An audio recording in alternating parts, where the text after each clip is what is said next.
ನಮಸ್ಕಾರ ಸ್ನೇಹಿತರೆ. ದೆವ್ವ ಇದೆಯಾ ಇಲ್ವಾ ಅನ್ನೋದಕ್ಕೆ ಎಷ್ಟೋ ಉದಾಹರಣೆಗಳು, ಎಷ್ಟೋ ಪುರಾವೆಗಳು ಸಿಗುತ್ತೆ. ಎಷ್ಟೋ ಜನ ಹೇಳ್ಬೋದು ದೆವ್ವ ಇದೆ, ಎಷ್ಟೋ ಜನ ಹೇಳ್ತಾರೆ ದೆವ್ವ ಇಲ್ಲ.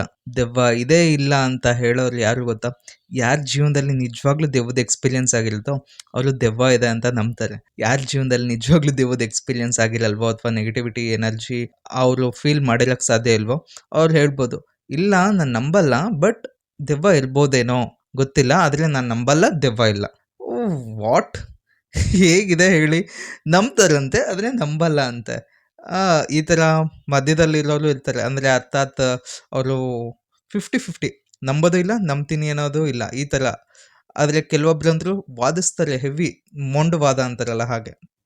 ದೆವ್ವ ಇಲ್ಲ ಅಂತಾನೆ ಪ್ರೂವ್ ಮಾಡ್ತೀನಿ ನಾನು, ದೆವ್ವ ಇಲ್ಲ ಅಂತ ಹೇಳ್ತಾರೆ. ಯಾರು ನಿಜವಾಗ್ಲೂ ಅವ್ರ ಲೈಫಲ್ಲಿ ವಿಚಿತ್ರವಾದ ಘಟನೆಗಳು ಅಥವಾ ಶ್ಯಾಡೋ ಅದೊಂಥರ ಬಿಡಿ, ಎಕ್ಸ್ಪೀರಿಯನ್ಸ್ ಮಾಡಿದವ್ರಿಗೆ ಹೇಳಕ್ ಸಾಧ್ಯ ಅದು ಹೇಗಿರುತ್ತೆ ಅಂತ. ನನ್ನ ಜೀವನದಲ್ಲಿ ನಡೆದಿರೋ ಒಂದು ಭಯಾನಕ ಘಟನೆನ ನಿಮ್ಮ ಹತ್ರ ಎಕ್ಸ್‌ಪ್ರೆಸ್ ಮಾಡೋದಕ್ಕೆ ಬಂದಿದ್ದೀನಿ. ಏನಪ್ಪ ಇವನು ಯಾವುದೋ ಒಂದು ಚಾನಲ್ ಇಟ್ಕೊಂಡು ಈ ಥರ ಎಲ್ಲ ದೆವ್ವದ ವಿಡಿಯೋ ಮಾಡಿದ್ರೆ ಆಗುತ್ತಾ ಅಂತ ಅನ್ಕೋಬೋದು. ಬಟ್ ನನ್ನ ಜೀವನದಲ್ಲಿ ಆಗಿರೋದನ್ನ ನಾನು ನಿಮ್ಮ ಹತ್ರ ಹೇಳ್ಕೋಬೇಕು ಅಂತ ಎಷ್ಟು ದಿನದಿಂದ ಅನ್ಕೋತಿದ್ನೋ ಅದನ್ನ ಇವತ್ತು ನಿಜ ಮಾಡ್ತಾ ಇದ್ದೀನಿ.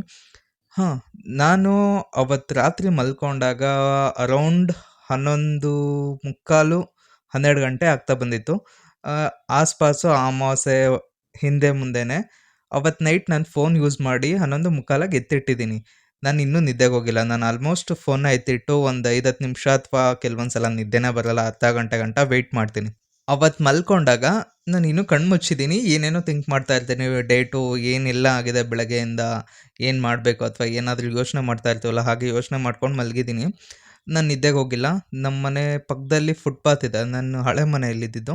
ಆ ಹಳೆ ಮನೇಲಿ ಆಗಿರೋ ಘಟನೆನ ಹೇಳ್ತಾ ಇದ್ದೀನಿ. ಮನೆ ಪಕ್ಕದಲ್ಲಿ ಫುಟ್‌ಪಾತ್ ಇತ್ತು. ಕಾರ್ನರ್ ರೋಡ್ ಅದು, ಮೀನ್ಸ್ ಸರ್ಕಲ್ ಬರುತ್ತೆ. ನಮ್ಮ ಮನೆ ಮೇನ್ ರೋಡ್ ಮುಂದೆನೇ ಇದೆ. ಸೊ, ಅಂದರೆ ಕಾರ್ನರ್ ಸೈಟ್ ಅದು. ಮನೆ ಮುಂದೆ ಮೇನ್ ರೋಡು.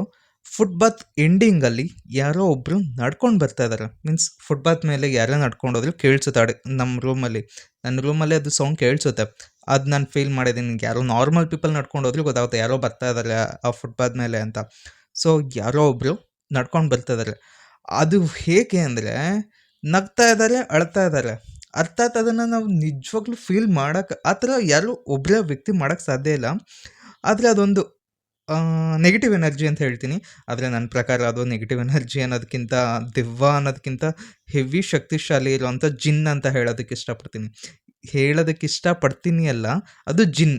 ಯಾಕೆ ಅಂದರೆ ಅಷ್ಟು ವ್ಯಂಗ್ಯವಾಗಿ, ವಿಚಿತ್ರವಾಗಿ ನಕ್ಕೊಂಡು ಇತ್ತ ಅಳ್ತಾ ಇದೆ. ಅಳುನೂ ಅಲ್ಲ, ಅದು ನಗುನೂ ಅಲ್ಲ. ವ್ಯಂಗ್ಯವಾಗಿರೋ ನಗು ಅಳು ಜೊತೆಗೆ ಸೇರಿರೋದು. ಯಾರಾದರೂ ಜಿನ್ ಸೀರೀಸ್ ಅಥವಾ ಜಿನ್ ವಿಡಿಯೋಸ್‌ನ ನೋಡಿದ್ರೆ ಗೊತ್ತಾಗುತ್ತೆ. ನಗೋದು ಇಲ್ಲ, ಅಳೋದು ಇಲ್ಲ. ಅದನ್ನ ಕೇಳಿದವ್ರಿಗೆ ಮಾತ್ರ ಫೀಲ್ ಆಗ್ತಾ ಇರುತ್ತೆ. ಮೀನ್ಸ್ ಅದು ಎಷ್ಟು ಮೈಂಡ್ ಡಿಸ್ಟರ್ಬ್ ಮಾಡುತ್ತೆ ಅಂದರೆ, ಮೀನ್ಸ್ ಎಕ್ಸ್‌ಪ್ಲೇನ್ ಮಾಡೋಕ್ಕಾಗಲ್ಲ. ಅದು ಒಂದೇ ಹೆಜ್ಜೆ ಇಟ್ಕೊಂಡು ಬರುವಾಗ ಅದು ಅಳೋ ಸೌಂಡ್, ಮೀನ್ಸ್ ತುಂಬ ದೂರದಲ್ಲಿರೋ ಸೌಂಡು ಹತ್ರ ಬರ್ತಾ ಇದೆ ಅಂತ ಅನ್ನಿಸ್ತಾ ಇದೆ. ಮೀನ್ಸ್ ಸೌಂಡ್ ಜೋರಾಗ್ತದೆ. ಕಿಟಕಿ ಪಕ್ಕದಲ್ಲೇ ಪಾಸ್ ಆಗೋ ಮೂಮೆಂಟಲ್ಲಿ ನನ್ನ ಬಾಡಿ ಫುಲ್ಲು, ಮೀನ್ಸ್ ರೋಮ ಎಲ್ಲ ಎದ್ದು ನಿಂತ್ಕೊತಾ ಇದೆ.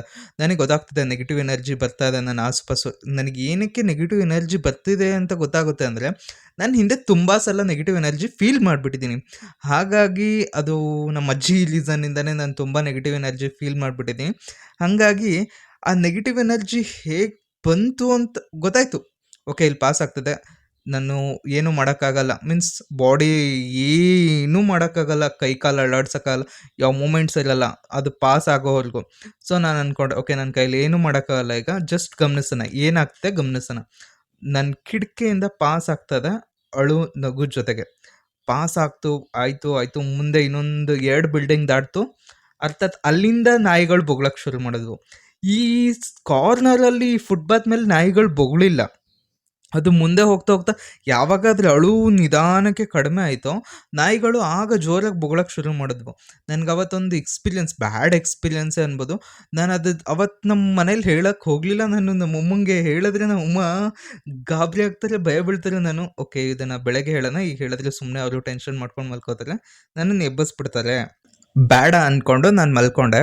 ಮಾರ್ನಿಂಗ್ ಎದ್ದು ನಮ್ಮಮ್ಮಂಗೆ ಹೇಳ್ತಾ ಇದ್ರೆ, ನಮ್ಮಮ್ಮ ನೀನೇನೋ ಹೇಳ್ತಿದ್ಯಾ, ಬರೀ ದೆವ್ವದ ಮೂವಿ ನೋಡ್ತೀಯಾ, ದೆವ್ವದ ವಿಡಿಯೋಸ್ ನೋಡ್ತೀಯಾ, ಯಾವುದೋ ಇಂಗ್ಲೀಷ್ ಮೂವಿಗಳು ಹಾಕೊಂಡು ಕೂತಿರ್ತೀಯ, ಇನ್ನೇನು ದೆವ್ವದ ಕಾಟ, ದೆವ್ವ ಅಲ್ಲದೆ ಇನ್ನೇನು ಇರೋಕ್ಕೆ ಸಾಧ್ಯ ನಿನಗೆ ಅಂತ ಬೈದರು.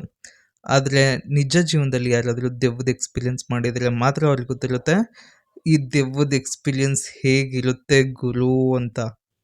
ಮೀನ್ಸ್ ಬಿಡಿ.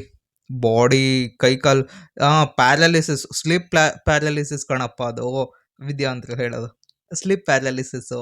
ಅದನ್ನ ಹೋಗಿ, ಹೋಗಿ ನೀನು ದೆವ್ವ ಬಂತು ಅಂತ ಹೇಳ್ಬಿಟ್ರೆ ನಾವು ನಂಬಿಡ್ಬೇಕಾ ಅಂತ ಹೇಳೋ ಜನನೂ ಇದಾರೆ, ಇಲ್ಲ ಅಂತನಲ್ಲ.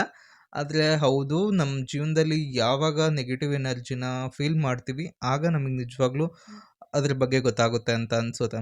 ಏನೋಪ್ಪ ನನ್ನ ಜೀವನದಲ್ಲಿ ಆಗಿರೋ ಘಟನೆನ ನಾನು ಹೇಳಿದ್ದೀನಿ. ಆ್ಯಂಡ್ ಈ ವಿಡಿಯೋ ಇಷ್ಟ ಆಗಿದ್ರೆ ನೆಕ್ಸ್ಟ್ ಇನ್ನೊಂದು ವಿಡಿಯೋಗೋಸ್ಕರ ಕಮೆಂಟ್ ಮಾಡಿ ಪಾರ್ಟ್ 2 ಅಥವಾ ನನ್ನ ಜೀವನದಲ್ಲಾಗಿರೋ ಇನ್ನೂ ಒಂದಿಷ್ಟು ಘಟನೆಗಳಿದೆ ಅದನ್ನು ಶೇರ್ ಮಾಡ್ಕೊತೀನಿ.